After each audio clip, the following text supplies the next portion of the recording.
On Thursday, it was the turn of the Senate to deliberate on the Alan Chasney administration's parliamentary request to borrow US $20 billion from the Export-Import Bank of the Republic of China to finance the COVID-19 response project. The loan, which is wedded to the 2020 budget, is not new and will be repurposed to fight the pandemic.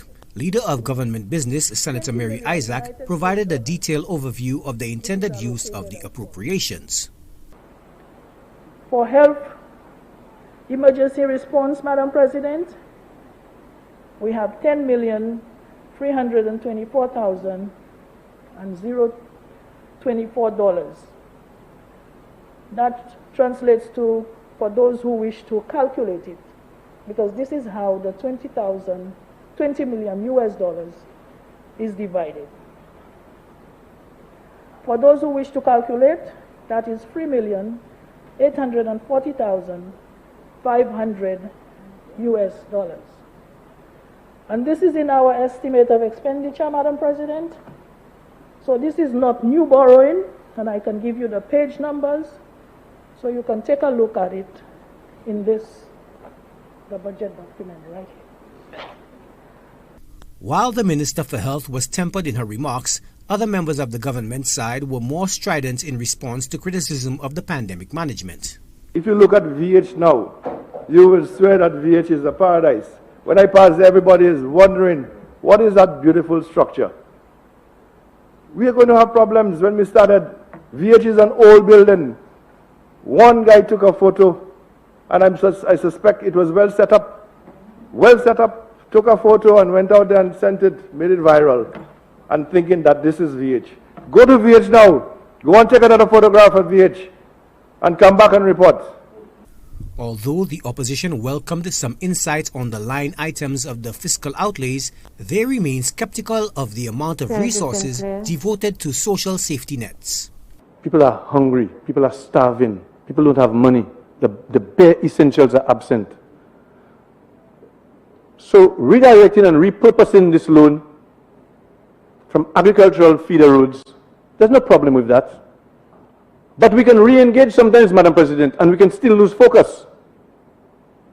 So we want to focus more on people rather than roads and highways. The independent senators, while attuned to the breadth of the crisis, are antsy about the state's ability to pay down the debts incurred from the borrowing. Senator Adrian Augier nonetheless applauded allocations for income support ahead of the holiday season, but wants further assistance through a payroll support program for job security. Payroll support. And payroll support differs from income support in that it achieves more.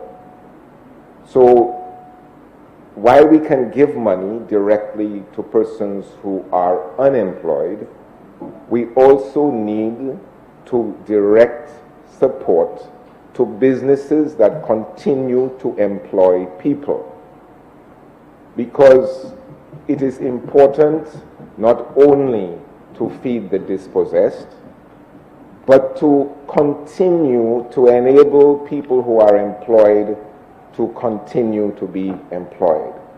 Augier laments the disparity in the fiscal projections with the decline in GDP of 26.3%. He argues that given the stark economic picture, fiscal discipline is imperative. In her rebuttal, Leader of Government Business Mary Isaac, who is aware of the rising debt to GDP ratio, insists that the only solution to the long-term economic challenges is beating back the virus. So let us get back to that point where we have the virus under control, to the point where we can continue to grow our economy, to put resources in agriculture, to continue to improve on the tourism product, to put our children back in school.